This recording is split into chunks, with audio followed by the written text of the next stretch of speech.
কিরে ভাই আমরা কি লেগে ধরছো? কি ব্যাপারে জিজ্ঞাসা করবা? বলে যান আমাদের এই সম্পর্কে। আপনাদের এই যে আজকে যেন আপনারা 17 বছর পরে যে ফুল দিতে আসছেন, এই বিষয়ে কিছু বলার?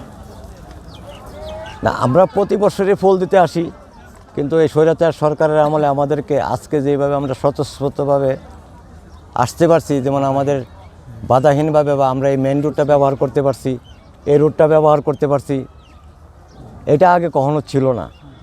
কিন্তু আমরা জিয়ার আদর্শ সৈনিক, আমরা কিন্তু প্রত্যেকবারই আসছি, যত বাধা বিপত্তি থাকুক না কেন আমরা কিন্তু ফুল দেওয়া বন্ধ ছিল না।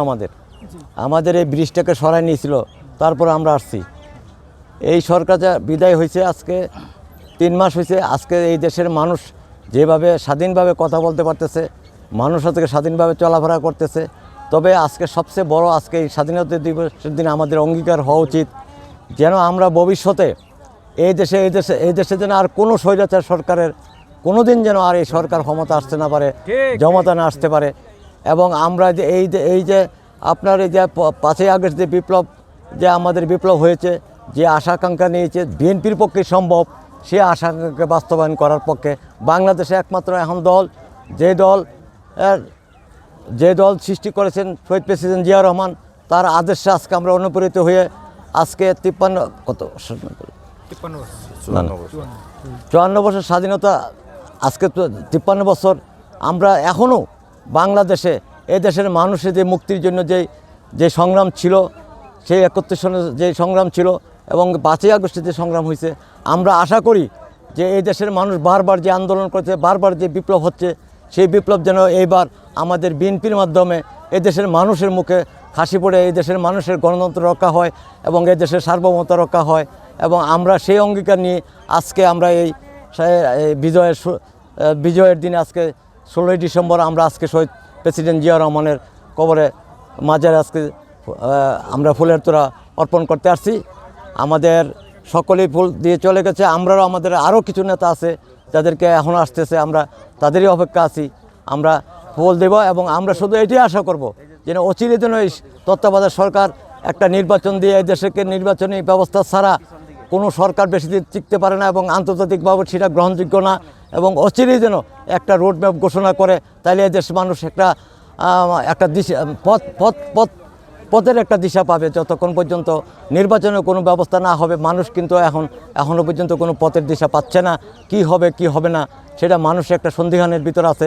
কাজে আমরা এই তত্ত্বাবধায়ক সরকারের কাছে অনুরোধ করব যেন অচিরে তারা একটা রোডম্যাপ দিয়ে এই জনগণের ভোটের অধিকার জনগণের হাতে ফিরিয়ে দেয় এবং এই মানুষ যেন এই দেশের জনগণ যেন তাদের ভোটের অধিকারের মাধ্যমে নেতা নির্বাচন করতে পারে।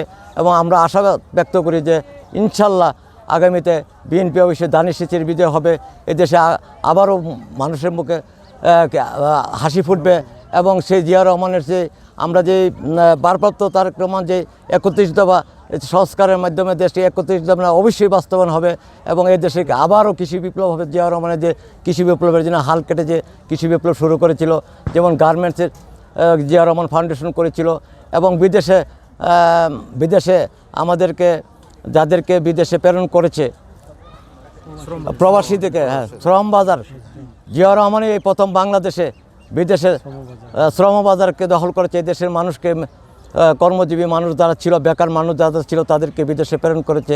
আজকে তাদেরই রেভিডেন্স যুদ্ধ আজকে বাংলাদেশ তাদেরই অর্জনে চলতেছে, সেটা জিয়া রহমানের অবদান।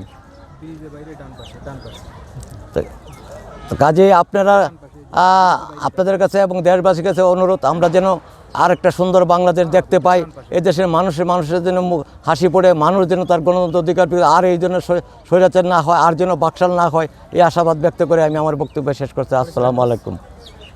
আমি এলাম বীর মুক্তিযোদ্ধা ইঞ্জিনিয়ার মোহাম্মদ মুসলিম উদ্দিন। আমি সাবেক আখাউড়া উপজেলার সভাপতি ছিলাম, আখাউড়া উপজেলা চেয়ারম্যান ছিলাম। আমি 18 সালে বিএনপি থেকে ব্রাহ্মণবাড়িয়া 4 আমি দানিশ শীষের নমিনেশন পেয়েছি। আমি ডিপ্লোমা ইঞ্জিনিয়ার অ্যাসোসিয়েশনের সিনিয়র সহসভাপতি এবং কেন্দ্রীয় কমিটির সহসভাপতি। এগুলো পাবে কেমনি আমাদের আপনি